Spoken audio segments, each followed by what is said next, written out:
প্রিয় শিক্ষার্থীরা, আশা করি তোমরা সকলে আল্লাহর অশেষ রহমতে ভালো আছো, সুস্থ আছো। আমরা প্রতিনিয়তই তোমাদের জন্য অনলাইন ক্লাসের ব্যবস্থা করেছি এবং অনলাইন ক্লাস হচ্ছে। আশা করি তোমরা বাসায় সকলেই অনলাইন ক্লাসগুলো দেখছো এবং বাড়িতে চর্চা করে নিজেদের সমস্যাগুলো সমাধান করার চেষ্টা করছো। আমি শামিমা ইয়াসমিন, সদাসদী বহুমুখী উচ্চ বিদ্যালয়, সহকারী শিক্ষক গণিত, ২৫০০ নারায়ণগঞ্জ। আমি আজকে তোমাদের বিজ্ঞান বিষয় নিয়ে আলোচনা করব। আমরা এক একটা পার্ট ওয়াইজ টপিকসগুলো আলোচনা করব। আজকে আমি তোমাদেরকে পার্ট 1-এ বিজ্ঞানের যে বিষয়টা নিয়ে আলোচনা করব সেটা হচ্ছে বল। এই অধ্যায়টা থেকে তোমাদের নবম দশম ছাত্রদের জন্য অধ্যায়টা খুবই ইম্পর্টেন্ট। কারণ হচ্ছে তোমরা যদি বোর্ড প্রশ্নগুলো দেখো তাহলে প্রতি বছর দেখবে এই অধ্যায়টা থেকে একটা করে প্রশ্ন, সৃজনশীল প্রশ্ন বোর্ডে আসছে। এবং এই বল সংক্রান্ত বিষয়গুলো থেকে গণিত থাকে, বল সংক্রান্ত বিষয়গুলো থেকে প্রশ্ন থাকে, একটা একটা সৃজনশীল হচ্ছে। তা আমি তোমাদের আজকে এই বল সম্পর্কে কিছু বেসিক ধারণা দিব এবং কিছু অঙ্ক করার চেষ্টা করব, গাণিতিক কিছু সমস্যার সমাধান করে দেখাবো। চলো প্রথমে আমরা আজকে যে সম্পর্কে আলোচনা করব সেটা হচ্ছে বল। বল কি? দেখো, বল কোনো একটা বস্তু, কোনো বস্তুকে অন্য একটা বস্তু যদি ধাক্কা দেয় বা টানে তাহলে সেখানে কি হয়? বল প্রয়োগ হয়। যেমন দেখো, এই যে ডাস্টারটা, এই ডাস্টারটাকে আমি যদি ঠেলা দিই তার মানে কি আমি তাকে ধাক্কা দিলাম, তার মানে তার উপর একটা বল প্রয়োগ হলো। বল প্রয়োগ হওয়ার কারণে সে কিছুটা সময় গতিশীল হয়েছিল। তাহলে বলটা কি? বল হচ্ছে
দেখো আমি কেন লিখলাম, এখানে অনেকগুলো তথ্য আছে। তথ্যগুলো জানার জন্য আমি বলের সংজ্ঞাটা লিখেছি। কি লিখেছি?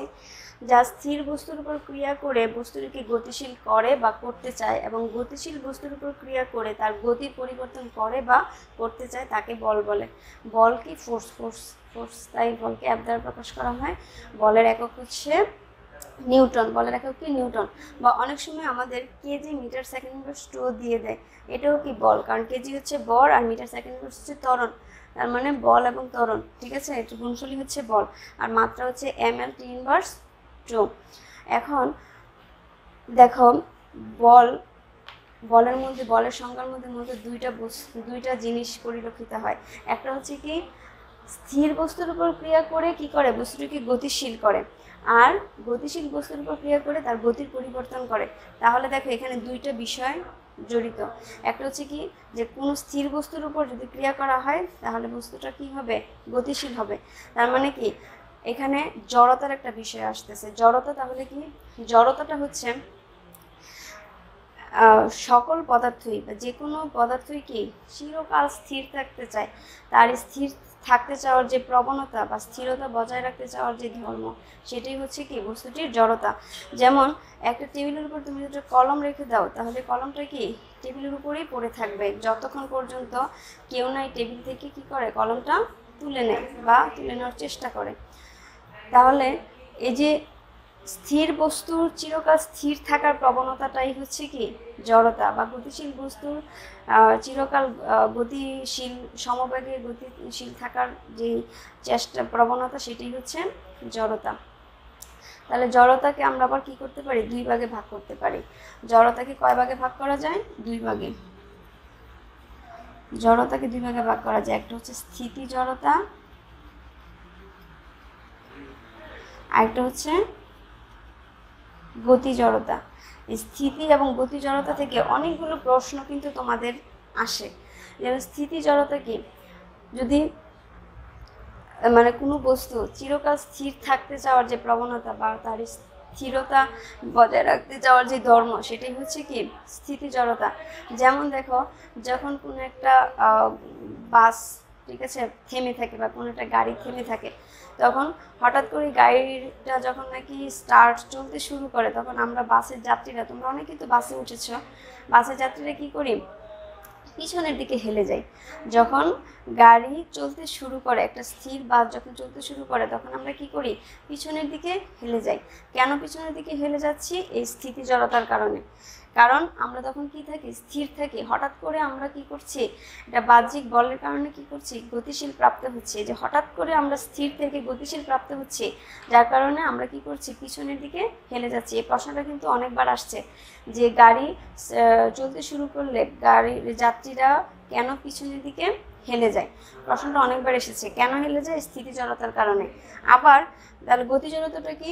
কোনো গতিশীল বস্তু সমবেগে চলতে থাকার যে প্রবণতা বা গতিশীল চাওয়ার যে প্রবণতা বা তার গতি থাকতে চাওয়ার যে ধর্ম, সেটাই হচ্ছে কি গতি জড়তা। তাহলে স্থিতি জড়তার কারণে আমরা কি করছি? গাড়ি চলতে শুরু করলে পিছনের দিকে হেলে পড়ছি। একইভাবে আমরা যখন একটা গাড়ি চলতে থাকে, গাড়ির যাত্রীরা চলছে, গাড়িও চলছে, গাড়ি তখন আমরাও কি গাড়ির সাথে সাথে আমরা যাত্রীরাও কি গতিশীল হচ্ছি। তাহলে হঠাৎ করে যখন গাড়িটা ব্রেক করে ফেলে, অর্থাৎ গাড়িটা কি তার গতিটা হারিয়ে ফেলে, গতিটা ব্রেক করে, তখন আমরা কি করছি? সামনের দিকে ঝুঁকে যাচ্ছি। সামনের দিকে কেন ঝুঁকে যাচ্ছি? এই গতি জড়তার জন্য। আমরা গতিশীল অবস্থা থেকে হঠাৎ করে কি স্থির অবস্থানে চলে যাচ্ছি, যার কারণে আমরা কি করছি? সামনের দিকে হেলে পড়ছি। এই প্রশ্নটাও তোমাদের অনেকবার আসছে যে গাড়ির যাত্রীরা যখন ব্রেক কষে, গাড়িতে যখন নাকি ব্রেক করা হয়, তখন কেন গাড়ির যাত্রীরা সামনের দিকে ঝুঁকে পড়ে? কিসের জন্য সামনের দিকে ঝুঁকে পড়ে? এই গতি জড়তার জন্য। তাহলে আমাদের জড়তা সম্পর্কে একটা ধারণা হলো। জড়তা হচ্ছে কোনো বস্তু চিরকাল স্থির থাকতে চাওয়ার যে প্রবণতা, আবার গতিশীল বস্তু চিরকাল সমবেগে গতিশীল থাকতে চাওয়ার যে প্রবণতা, তাই হচ্ছে জড়তা। জড়তা দুই প্রকার, একটা স্থিতি জড়তা আর একটা হচ্ছে গতি জড়তা। স্থিতি জড়তা কি? স্থির বস্তু চিরকাল স্থির থাকতে চাওয়ার যে প্রবণতা বা ধর্ম, তাকেই বলে স্থিতি জড়তা। আর গতিশীল বস্তু চিরকাল সমবেগে গতিশীল থাকতে চাওয়ার যে প্রবণতা বা ধর্ম, তাকেই বলা হয় গতি জড়তা। এখন আমরা জড়তা জানলাম। বিজ্ঞানী নিউটন এই যে বল, জড়তা এবং গতি, বিজ্ঞানী নিউটন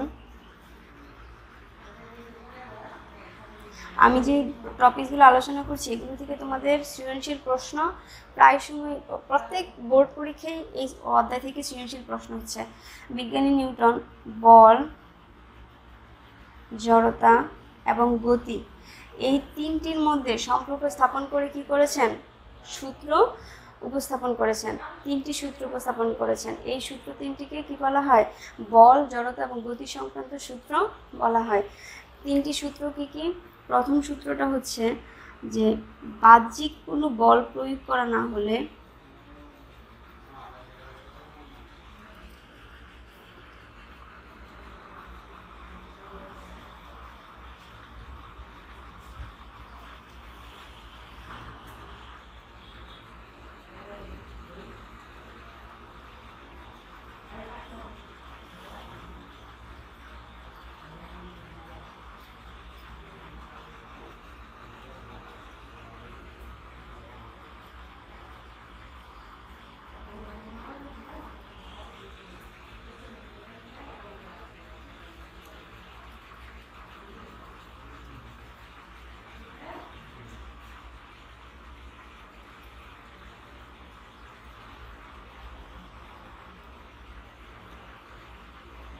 প্রথম সূত্রটাকে দেখো, যদি বাহ্যিক অর্থাৎ বাইরে থেকে যদি কোনো বল প্রয়োগ করা না হয়, বস্তুটিকে ধাক্কা দেওয়া না হয় বা টানা না হয়, যদি কোনো বল প্রয়োগ না করা হয়, তাহলে স্থির বস্তু চিরকাল স্থির থাকবে এবং সমবেগে চলতে থাকা বস্তু কি চিরকাল সমবেগে চলতে থাকবে।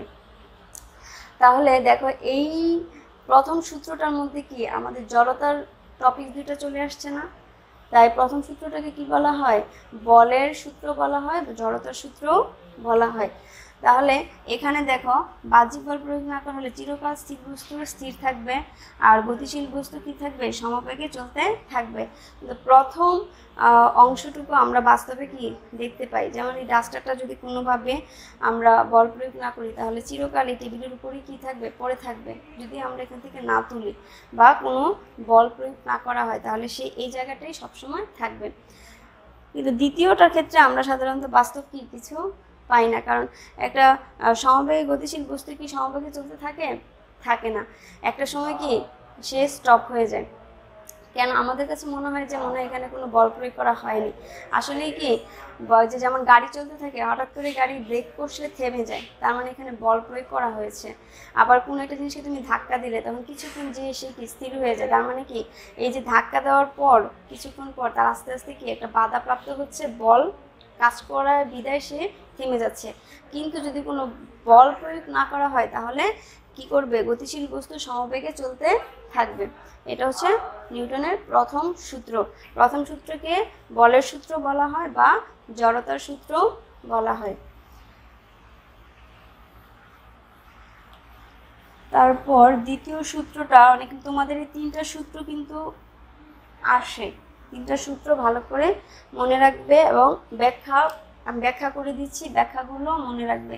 দ্বিতীয় সূত্রটা হচ্ছে কি, যে বস্তুর ভরবেগের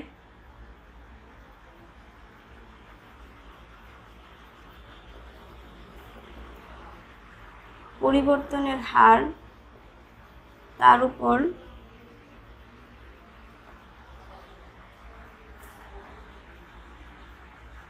প্রযুক্ত বলের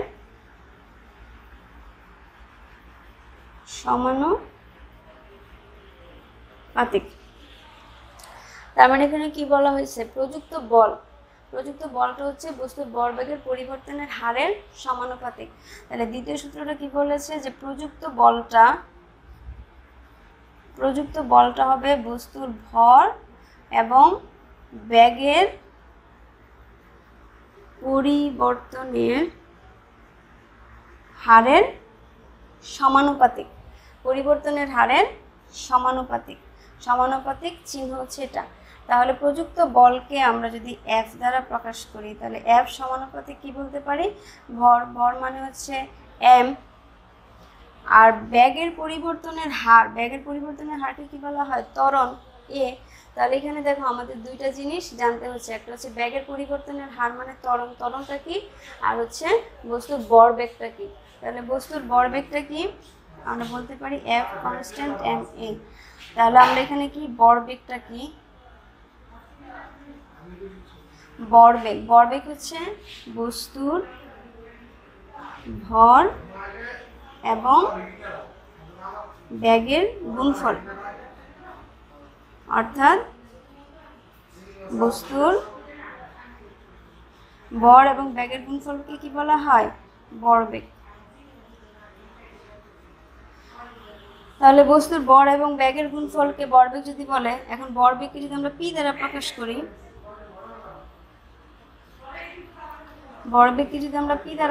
করি,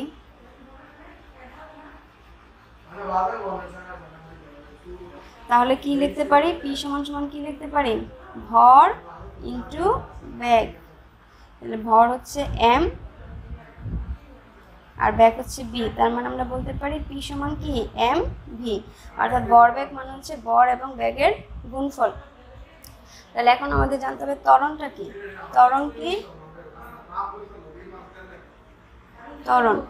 ত্বরণ হচ্ছে সময়ের সাথে বস্তুর বেগের পরিবর্তনের হারকে ত্বরণ বলে। সময়ের সাথে বস্তুর বেগের পরিবর্তনের হারকে কি বলে? ত্বরণ বলে। ত্বরণকে এ দ্বারা প্রকাশ করা হয়।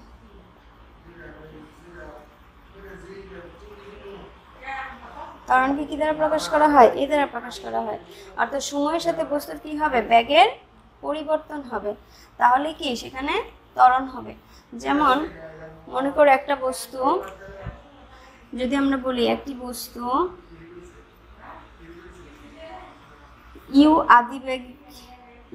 আদি বেগে চলে, অর্থাৎ তার আদি বেগটা, শুরুর বেগটা ছিল ইউ আদি বেগে চলে, টি সময় পর বি বেগ প্রাপ্ত হলো, তাহলে তার ত্বরণটা কি হয়েছে? তাহলে ত্বরণ কি হবে বলো? তাহলে ত্বরণ কি বলেছে দেখো সংজ্ঞার সাথে, সময়ের সাথে বস্তুর বেগের পরিবর্তনের হার মানেই হচ্ছে কি সময়ের সাথে ওই বস্তুর পরিবর্তন। তাহলে সময়ের সাথে বস্তুর বেগের পরিবর্তনের হারকে কি বলা হয়? ত্বরণ বলা হয়। তাহলে ত্বরণ সমান সমান দেখো এখানে বলছে ইউ আদি বেগে চলে সে কি বিবেগ প্রাপ্ত হলো, তার মানে ইউ আদি বেগে চলে শেষ বিবেগ প্রাপ্ত হয়েছে, তার মানে শেষ বেগটা বেশি হবে, কারণ আদি বেগটা তার কি ছিল? কম। স্থির অবস্থায় বস্তুর বেগটা কি থাকে? কম থাকে। তাহলে আদি বেগটা ছিল তার 0 আর শেষ বেগটা বেশি, তাই আমরা বি সমান সমান এ সমান সমান বলতে পারি কি বি মাইনাস ইউ বাই টি। তাহলে এই সমান সমান আমরা কি বলতে পারি? শেষ বেগ মাইনাস আদি বেগ বাই টি। তাহলে ত্বরণের একটা মান পেলাম কি বি মাইনাস ইউ বাই টি। ঠিক আছে, এটা হচ্ছে আমার ত্বরণ। তাহলে আমরা দ্বিতীয় সূত্র থেকে কি জানতে পারলাম? ভরবেগ কাকে বলে এবং বেগের পরিবর্তনের হার মানে কি? ত্বরণ। তাহলে ভরবেগ এবং ত্বরণ সম্পর্কে আমরা এখন জানলাম। আচ্ছা, এখন ভরবেগ ত্বরণ, এখন আমরা তৃতীয় সূত্রটা নিয়ে আলোচনা করব। প্রথম এবং দ্বিতীয় সূত্র আমি দেখিয়েছি, এবার আমরা তৃতীয় সূত্রটা নিয়ে আলোচনা করব।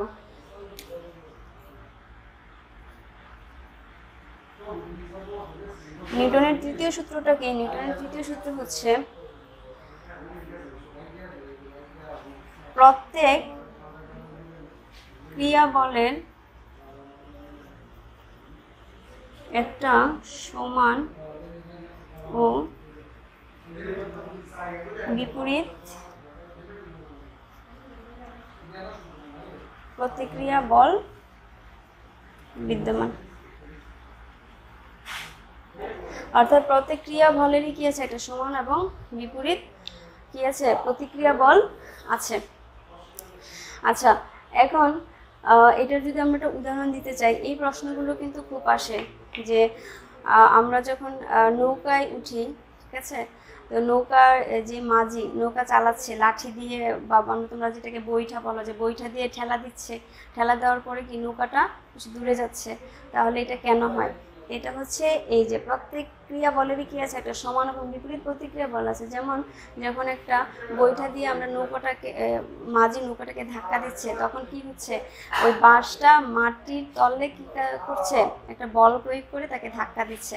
এই ধাক্কা দেওয়ার কারণে এই যে বাঁশের যে বলটা, সেই বলটা কি সমান এবং বিপরীত প্রতিক্রিয়া বল তৈরি করছে, যার কারণে নৌকাটা কি করছে?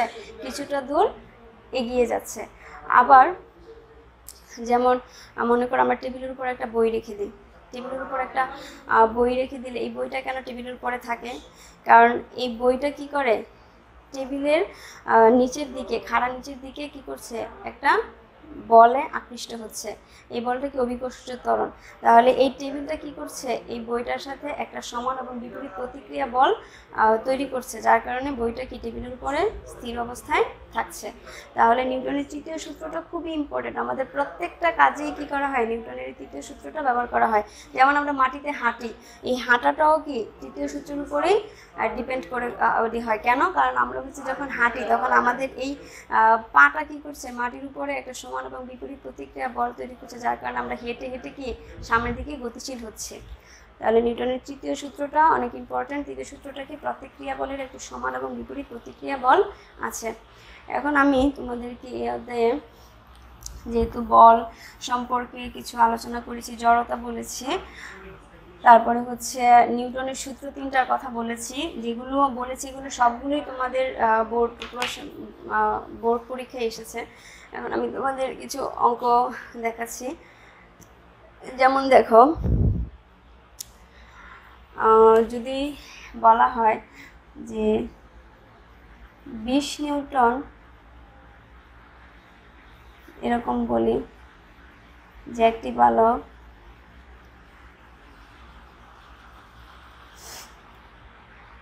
20 নিউটন বল প্রয়োগ করে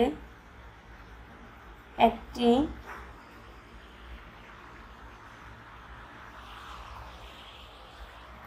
প্রয়োগ করে 50 কেজি ভরের বস্তুকে ধাক্কা দিল, তাহলে এখানে ত্বরণ কতটুকু হয়েছে?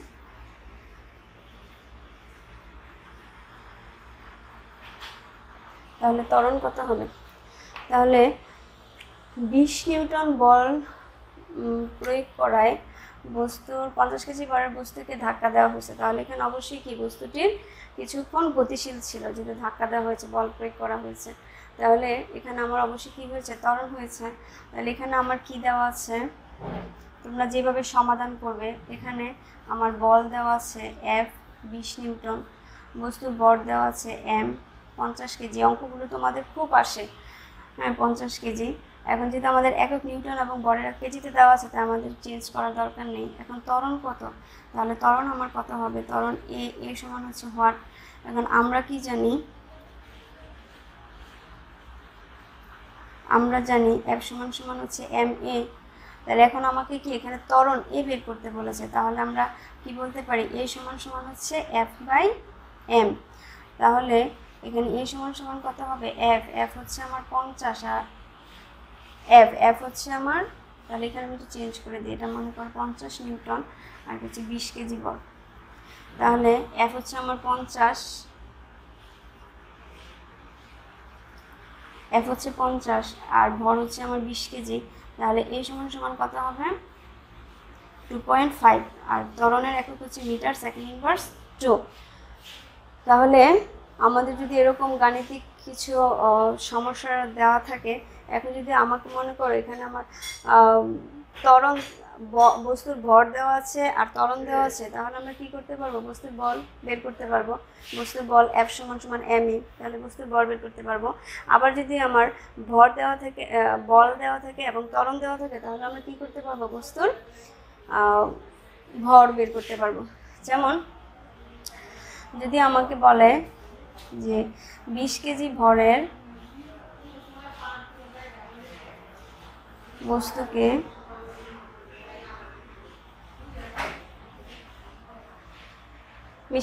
বস্তুকে যে আমরা উল্টিয়ে দিই, এটা 2.5 মিটার সেকেন্ড ইনভার্স 2,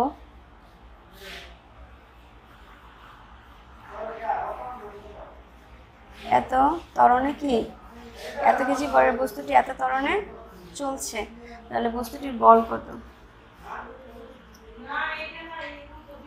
বস্তুটির বল কত? তাহলে এখানে আমরা কি করতেছে? বল বের করতে বলেছে। তার মানে আমরা এটা বলতে পারি কি F সমান ma।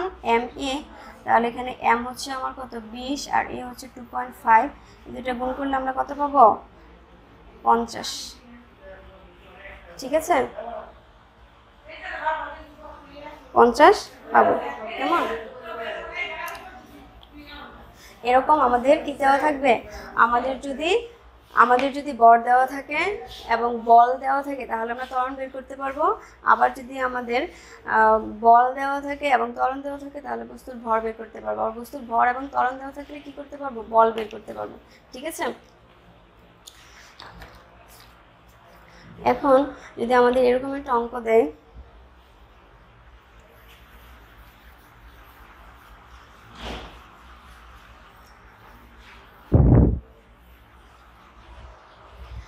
এখন যদি আমাদেরকে এরকম বলে যে 20 কেজি ভরের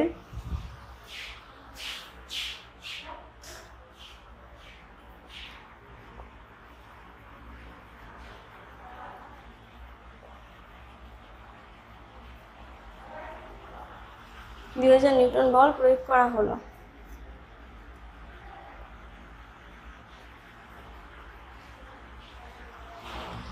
তাহলে এখন 20 কেজি ভরের বস্তুর উপর কি 2000 নিউটন বল প্রয়োগ করা হলো। তাহলে বস্তুর ভরবেগের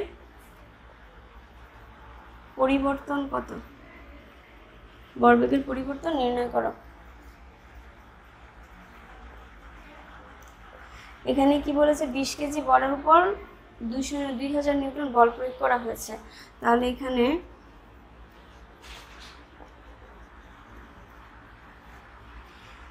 এফ হচ্ছে বল হচ্ছে 2000 নিউটন, আর এম হচ্ছে কত?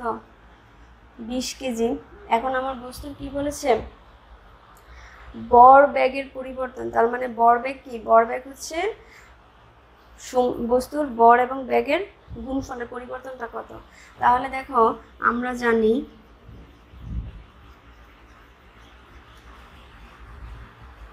এফ সমান এম এ, আবার এ সমান সমান কি? ভি মাইনাস ইউ বাই টি, যেখানে ভি হচ্ছে শেষ বেগ, ইউ হচ্ছে আদি বেগ। তাহলে এখানে আমরা যদি এম দিয়ে গুণ করে দিই তাহলে M B minus M U by T পাচ্ছি। এখন আমি যদি এটা আড়াআড়ি গুণ করি,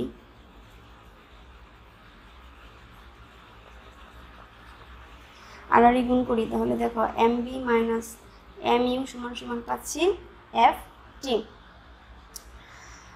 তাহলে এখানে দেখো এতটুকু বস্তুর ভরবেগের পরিবর্তন, কারণ ভর এবং বেগের গুণফলকে কি বলা হয়? ভরবেগ বলা হয়। তাহলে বস্তুর আদি বেগ থেকে শেষ বেগের পরিবর্তন, ভরবেগের পরিবর্তনটা কতটুকু হচ্ছে সেটা বের করতে পারলে আমরা কি পাবো? বস্তুটির ভরবেগের পরিবর্তনটা বের করতে পারবো। তাহলে এখানে আমার বস্তুর ভরবেগের পরিবর্তন কত হয়েছে? M B minus M u সমান এফ টি। তাহলে আমরা এফ এর মানও জানি,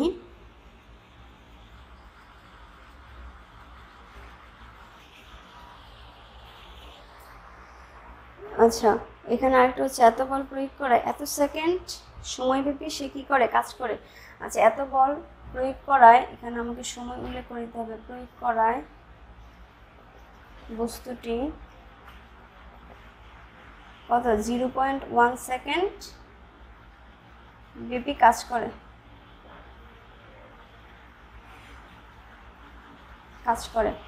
এত সময়ব্যাপী কাজ করে। তাহলে এখানে আমার সময় কি দেওয়া আছে? টি দেওয়া আছে, টি হচ্ছে 0.1 সেকেন্ড। তাহলে এখানে আমার ভরবেগের পরিবর্তনটা কি? M B minus F u সমান সমান এফ টি। এফ হচ্ছে আমার 2000 আর টি হচ্ছে 0.1।